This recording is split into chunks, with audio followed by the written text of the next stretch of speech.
Quorum ना विधानसभा के अंदर पूरा हो रहा है, जिसकी जिम्मेवारी सरकार की होती है कोरम पूरा करने की, और बाहर भी देख रहे हैं तो यहाँ पर भी कोई चहल पहल नहीं है, ना फरियादी है ना यहाँ पर लोग हैं, सिर्फ़ और सिर्फ हम और आप ही हैं। तो इसलिए मैं कह सकता हूँ कि इस तीसरे साल में कांग्रेस से लोगों ने और कांग्रेस सरकार से दूरियां बना ली हैं, और ये दूरियां ये संकेत दे रही हैं कि तुम जाने वाले हो और तुम्हें कोई अब रोक नहीं सकता।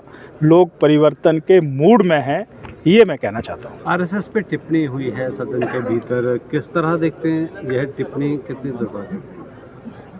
मुझे भी, मैंने जब कल जगत सिंह नेगी जी को सुना, हमने वॉकआउट किया था उस समय, तो हमारी गैर हाजिरी में जो उन्होंने बातें रखी हैं, मुझे व्यक्तिगत और पूरे देश को बहुत दुख हुआ और रोष में है।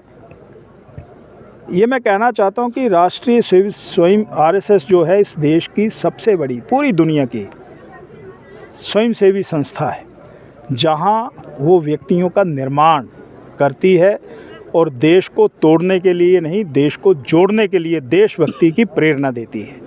वहाँ पर लाखों नहीं करोड़ों स्वयंसेवक हैं।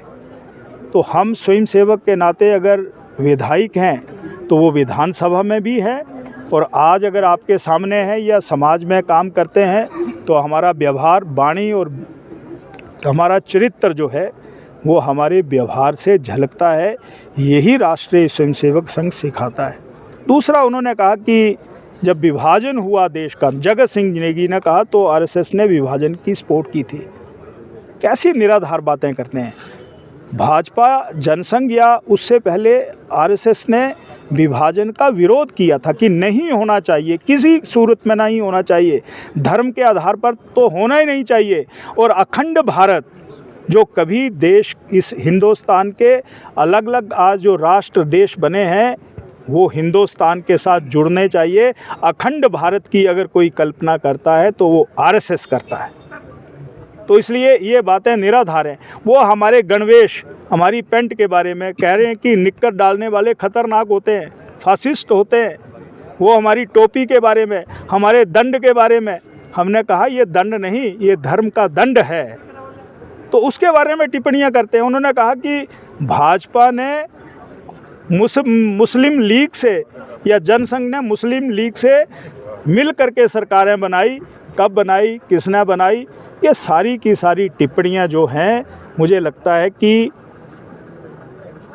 एक अज्ञानता में या सोच समझ करके बेलगाम मंत्री जगत सिंह नेगी ने सनसनी और देश के सबसे बड़े संगठन आरएसएस के ऊपर जो टिप्पणियां की हैं, इसकी मैं कड़े शब्दों में निंदा करता हूं। वीर सावरकर के बारे में कहा तो मैं ये भी कहना चाहता हूं कि इस देश को आज़ाद करवाने के लिए वीर सावरकर नहीं, भगत सिंह जी, खुदीराम बोस जी और सरदार वल्लभ भाई पटेल, सुभाष चंद्र बोस, ऐसे बहुत से योद्धा हैं जिन्होंने वंदे मातरम गाने के बाद उन्होंने कहा फांसी का फंदा भी चूमेंगे, जेल भी चले जाएंगे, पर अंग्रेज़ों तुमसे माफ़ी नहीं मानेंगे।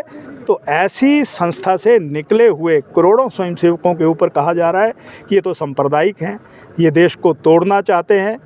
शायद कांग्रेसियों की मानसिकता कुछ इसी प्रकार की है, क्योंकि वो विचार से नहीं, एक परिवार, नेहरू और गांधी परिवार से जुड़े हुए हैं, उससे बाहर वो कभी निकल ही नहीं पाते। इसलिए हमने विधानसभा के अंदर विरोध किया, प्रोटेस्ट किया, नारे लगाए, और माननीय स्पीकर साहब ने हमें ये कहा है कि इन शब्दों को, इन लाइनों को एक्सपंज किया जाएगा, तब जा कर के हम अपनी सीटों पर बैठे।